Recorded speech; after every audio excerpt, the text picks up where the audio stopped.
Welcome back to our channel, and thank you for tuning in and thank you for supporting us. But if you're new to this channel and you haven't subscribed yet, please encourage us by doing so, and we shall bring you the latest news as they happen. And together we can support our leader, Mazen Amdekano, Eastern Security Network, to make our Biafran dream a reality. He says.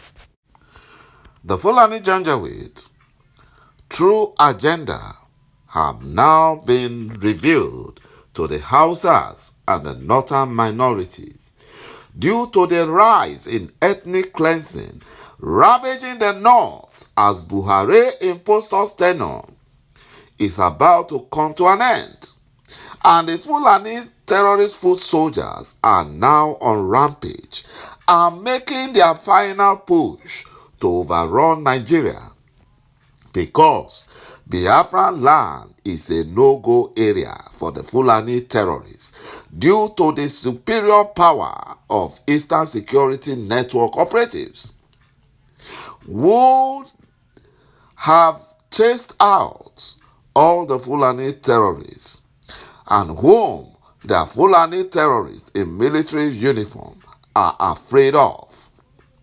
When Mazi Nnamdi Kanu, a great prophet, was warning the Hausas and the northern minorities about the Fulani terrorist jihadist conquest agenda, they refused to listen, but they fell for the Buhari impostor's deception.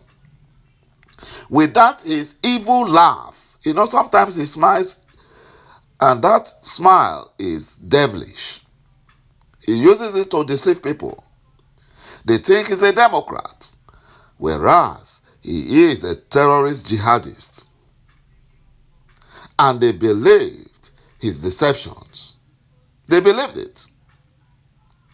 And now none of them can return back to their villages or go to their farms because Buhari impostors ensure that all weapons that they usually use to defend themselves were taken away from them deceptively when he got into power in 2015. They took away all the weapons from the Hausas and northern minorities to prevent any fight back against the Fulani terrorists. And that is why the Fulani terrorist bandits are having a upper hand. Little boys, aged between 12 and 18, are the one causing the problems in the north, killing and terrorizing Nigerians because they are hard on drugs. They are hard on drugs. Majority of the protesting Nigerian police officers, they had to beg Mazi Nnamdi Kanu for forgiveness for allowing the Buhari impostor to use them to massacre Biafrans, while the Fulani terrorists killed their families in their villages and their communities, and now they cannot go back to their villages. They cannot. So they had to resign. The Biafran traitor and Fulani houseboy Uche Mefo had to beg IPOB for forgiveness and pleaded to return back after he discovered that Ebonyi State ex-governor Dave Umehi, who thinks he has won his court challenges at the appeal court, he thought he has won. No, he hasn't. After bribing the appeal court judge to rule in his favor, he thinks he has won. After Ebonyi State ex-governor Dave Umehi and Imo State Supreme Court Administrator Hopeless Uzodinjo deceived Uche Mefo, and the two slave Fulani governors in Biafra land have refused to honor the promise they made to Uche Mefo. They promised him a lot of things, but they were giving him change. And because of the change they gave him, he was running his mouth against Mazi Nnamdi Kanu. You know, in years to come, this is not prophecy, it's something that will come to pass. In years to come, the Fulani Janjaweed will pay to obtain Biafran visa. They will pay. And this is making the Fulani Caliphate and the Sultan of Sokoto to get worried and frustrated because they will no longer own oil wells allocated to them in Biafra land. Each of the Fulani traditional ruler, they own oil well in Biafra land, and none of Biafran traditional rulers own oil well that is even in their backyard. They don't own it. The Sultan of Sokoto is pushing Buhari impostor very hard to ensure that the Fulani traditional rulers do not lose their oil wells in Biafra land. It's pushing him. And that is why they are using the criminal DSS to cause havoc in Biafra land. According to reports, angry Hausa youths set the campaign boss of Mustafa Inowa, Katsina State APC gubernatorial aspirant, on fire because he is one of the Fulani terrorist bandit leaders and he harbors the Fulani terrorists in his home. And from his home, that is where they come out to attack the Hausa communities and the northern minorities. Inowa is an anointed candidate of the Fulani governor of Katsina State, Masari, also a Fulani terrorist. And Inowa is currently the secretary to the state government. They have prepared him for their Fulani terrorist jihadist conquest agenda.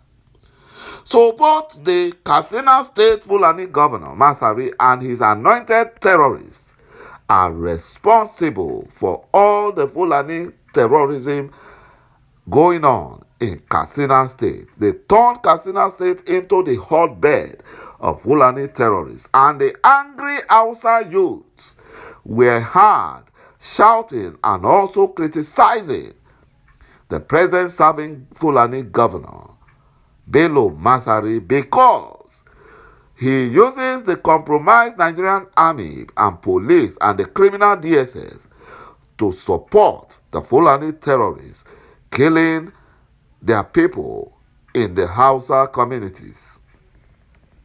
You know, the four major earners of Nigerian money are controlled by the Fulani terrorists. NNPC, Federal Inland Revenue, Nigerian Customs, and Nigerian Port Authorities. The major spenders of Nigerian money are also controlled by the Fulani Janjaweed.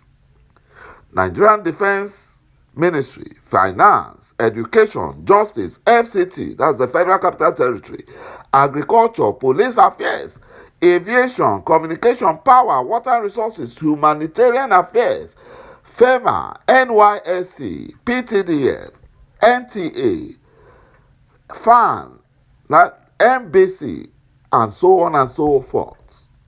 Anti-corruption agencies are controlled by Fulani Janjaweed, EFCC, ICPC, and NFIU.